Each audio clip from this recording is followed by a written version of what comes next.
Hello, everybody. How are we? Day 3. Didn't hear another song while we wait for people to come in. I'm unstoppable. Are you unstoppable? Ready to be unstoppable? Great, right?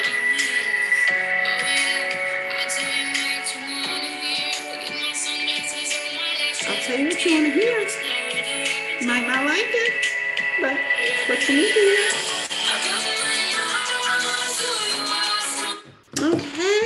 Okay, let's get started. Today is day 3. I'm loving the feedback. Oh, goodness. The things that have been coming through have been amazing for a lot of people. So I am so excited and so happy this is being so transformational. This was my only intention and purpose, was for you to end up opening your eyes to things a little different and being happy. So let's get started today. I'm gonna go ahead and share my screen with you so we can go ahead and finish. Today we only have one slide, right? So it's not gonna take long, but just wanted to tell you, okay, we've gone through day 1. We dealt with where we were at and what it is that we needed and what did we want. So that was day 1. And to sum it up, like, how do we get started? Day 2 was teaching us what rows we needed and what seeds to plant. And we plant our first 10. And from the feedback I've gotten, a lot of people have enjoyed that. There's a lot of eye-opening things. So if you haven't had a chance over the next few days, finish that up and then sit down with anybody that you feel that you want to share this with, or anybody, like if you're doing this as a family, sit down as a family, just sit down and look at it as a collective. And some of the reasons I tell you is you find a group of people or individuals that you feel safe with, and by you planting these seeds, it allows you to be able to trust and be transparent with someone and say, hey, these are the seeds I've planted in my life. This is how my life is going to start growing. And because I trust you to be vulnerable and honest with me, if you ever see that I'm one of these seeds need watering, can you let me know? Because sometimes when we're in the forest, we don't see how many trees there are. And that's the beauty of having accountability partners or coaches or mentors or, individuals like me, teachers, therapist, healer, like we're holding you and keeping you accountable to ensure that you're nourishing that. And in addition to the things that we do when we're giving back, like all of us coaches and mentors and healers, is that we're helping guide you through the things that you can't see. Because sometimes, like I said, when you're in that forest, you can't see the clearest direction of where it is that you're trying to go. But when you're working with someone like myself, we stand and we're in the background and we're able to see the quickest navigation. So we're able to help you bypass the blockages, and or not really bypass them, but bust through them to have flow, to be able to adjust. Okay, so let's get started. The first thing that keeps your crops growing is desire. Number 1 is your desire. Like, identify what your truest desires are. Not what you believe you should want, because we got rid of those in the beginning, but what you want, and you stick to that. Find a way to enjoy dreaming rather than feel the lack. So one of the things that I posted earlier today was telling you to switch your perspective from the things that you think you should want, remove those things, and focus on the things that you do want, and stop chasing those things. Receive those things. The thing about energy is you have to be open to receiving. So if you want love, open to receive love. If you want happiness, open to receive happiness. Whatever it is that you want, the thing that you're chasing, the thing that you're determined to get to, instead of fighting to get it, just put yourself in the receiving place, okay? That allows you to take your power back, number one. But then two, it also lets you stop letting what others think or what others do or what others want to dictate your life, period. That is the biggest thing with desire, is taking your power back to make sure the things that you desire are being met, okay? And yes, that includes being consistent within you, showing up and putting in the work, okay? All right, rewiring your limiting beliefs. So limiting beliefs are anything that's stepping in your way. And a lot of times we don't even realize the root of those limiting beliefs. Again, this is where working with someone like myself helps you identify what is truly limiting you. You know, you could have been growing up and as a child you felt like you had to take care of everybody, that you had to make everybody happy. And because of that, now as an adult, you're still doing the same thing. You're trying to be that people pleaser, that peacekeeper, to just keep the peace, because you've seen so much discord and you felt like it was your responsibility to keep the peace. That isn't your responsibility. So let that go. And because you feel that need, that's blocking you from truly being happy, because you're always worried about how someone else is going to feel based on you speaking your truth. And I'm also going to say, yes, we've made decisions that in the past that may have been opposite of what you're saying now, or it could have been the same thing, but because you made mistakes, you're being held captive by that. You are, and any maybe people that you're talking to, that's where forgiveness has to take place. But in order to stop that destruction, you have to take a stance now and say, okay, I realized all those things happened back there. I can't go back and do anything about that. But the only thing I can do is move forward. And that's not coming with me on this next journey. This is where I'm stopping it. This is where I'm drawing a line in the sand, and I'm stopping this behavior because it's damaging me and it's damaging other people. So when you make that decision to remove some of these beliefs and the things that you do in life, it's going to free you. And that's how you nurture your garden, because now you know what you want. You've made that decision. You planted those seeds. This is what I want. Now stay committed to what you want. That's the commitment you're making. And for those individuals that have commitment issues, it starts with you not being committed to yourself, period. You can't get from other people for things that you don't do for yourself. If you're not committed to yourself, if you don't speak your truth, if you don't believe the things that you can say because you know you better than anybody else, and if you make a commitment, I'm going to start losing weight, and 2 days later you don't do anything, you broke a commitment to yourself, and you lied to yourself, but yet you expect other people to be trustworthy and you expect other people to be committed, but you're not even doing that to yourself. So whatever it is that you desire in your life, you must do it to you first. Okay. Ooh, I spelled identify wrong. Identity. So this would be identity, your identity and ego. Okay. Identify the roles you play in life and where you learn them from.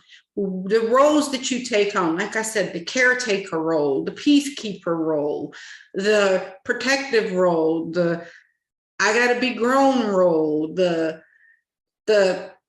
whatever role that is. Identify it. And then look, like, what did I learn from it?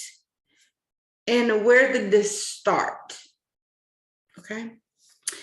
Next, Decide to start living with authenticity and integrity, with your true self, the self that is ready to emerge, the self that is ready to have that awakening, to remove that mask, because we've just gone through COVID. So we've been wearing masks our whole life, trying to be what we thought everybody else wanted us to be. And then when we were forced to put on masks, then we had an issue, but we've been doing it our entire life. The only difference is we put it on for the world to really see. So now let's remove both of those and emerge into your true, authentic self. Be you, be your truth, speak your truth. It's beautiful. It's freeing. It's relaxing. I promise you, I sometimes feel like I could just go out there and fly because I have let go of all of that. And it is so freeing. So freeing. Okay. What else do I have listed here? Okay. Eliminate detrimental identities such as illness, victim, poverty. Those are the three biggest things that we allow to steal from us. If you are sick and you're suffering a sickness and you have a disease or you feel some kind of way, all of that stems back to your emotions. Yes, there are certain things that are generational. I understand that. But just to give you a quick glimpse of that, if you come from a generational curse, what I call it, of cancer, okay, you as a person receive that through the DNA of your ancestors. But what causes cancer is us being eaten away at, because we're holding on to guilt and shame, and it's eating up our insides. So if you are suffering with a sickness, check in and see deep down generationally what could be causing that, because those emotions is what is attached. And we remove all of that when we work together to let that not be. But right now, if you're living in that identity of sickness or illness, the victim mentality where everybody attacks you and does things to you, poverty, if you've grown up in poverty where you've had to struggle for everything and your whole life was of lack of everything, emotions, lack of food, lack of money, lack of consistency, discipline. Like if you suffer from I call it the case of the blacks, you have lived in a poverty mindset. Let's shift that, okay? The next one, time. Appreciate and leave the things that have happened in the time that they existed. Appreciate the right now, because we only have the moment that I'm speaking right now. We can't go back and change the past. That's done for. And we have no ability to create the future until it arrives. And then when it arrives, it is then the now. So why not live in the now? Because what you've been able to prove is no matter what's happening now, you've always made it through it. So you can trust yourself there. So stop worrying about the now. Don't even worry, period. Live in the now. So that's the biggest thing, is learn how to spend more of your time fully aware of the present moment. That is where you find all of your joy. Because if you're too busy worrying about the past or worry about the future, then when do you create your joy? When do you create your happiness? When are you going to live in your happiness? Okay. Negative patterns and wires. Identify anything that is conditioned, triggered, and patterns in your life, relationships, jobs, so you can learn to make decisions to stop them.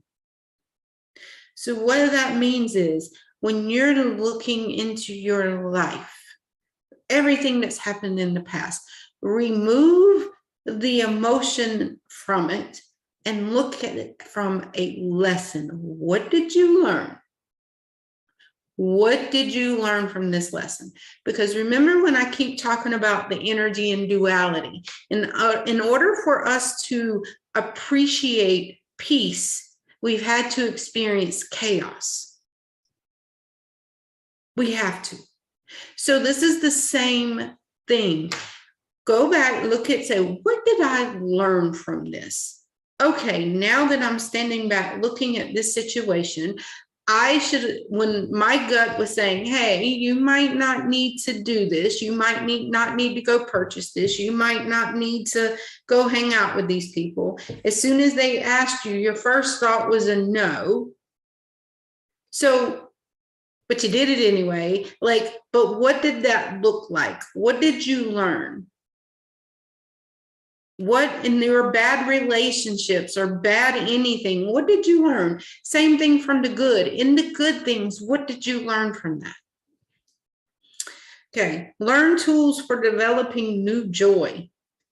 Put those wires in your brain. What can we do? What are the things that you can do for joy?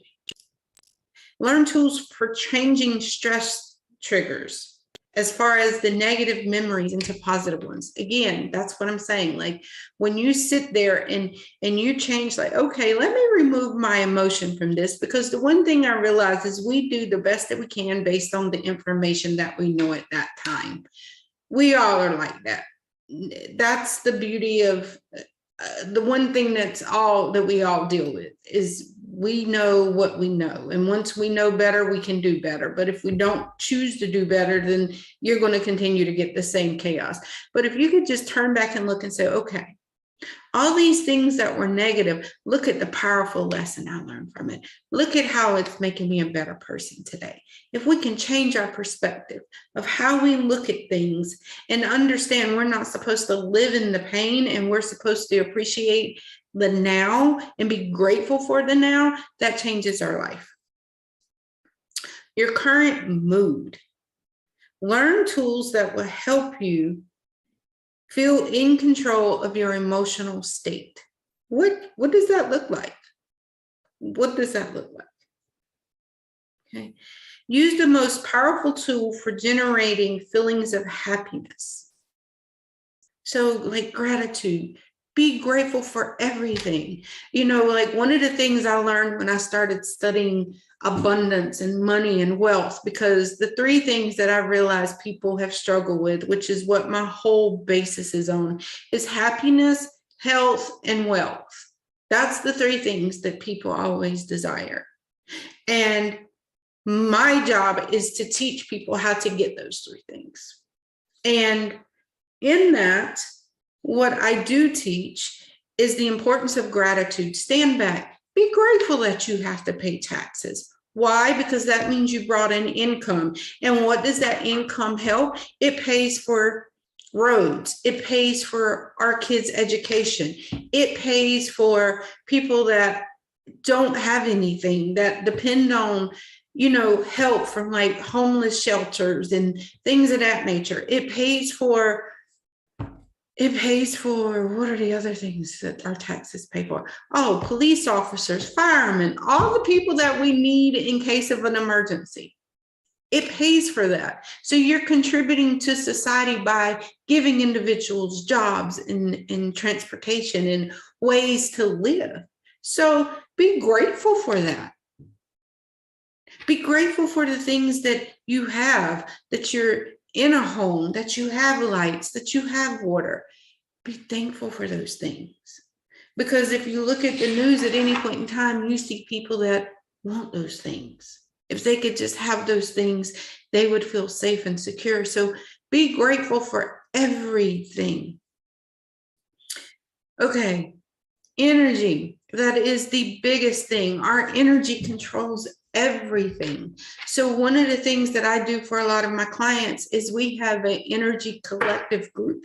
And each month we choose a topic. And what I do is, as the collective, I go through and I clear any blockages, any negative energy that is standing in the collective group's way to attain the things that they need. This removes a lot of like self-doubt, self-sabotage, a lot of these emotions that we're holding on to.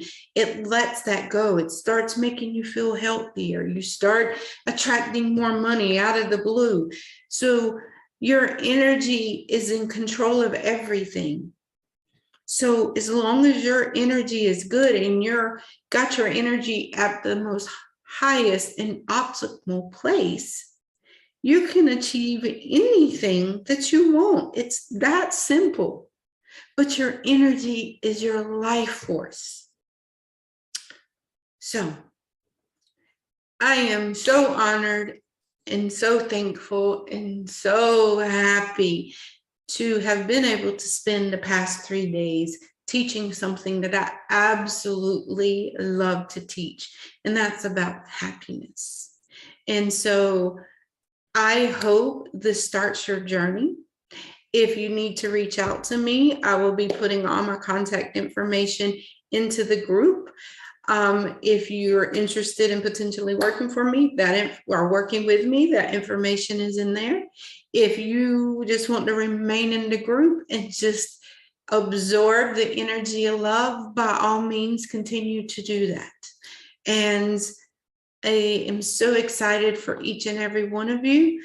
Please let me know how your crops are growing. Let me know how this is really impacting your life. And I talk to all of you soon. Sending you lots of love and blessings.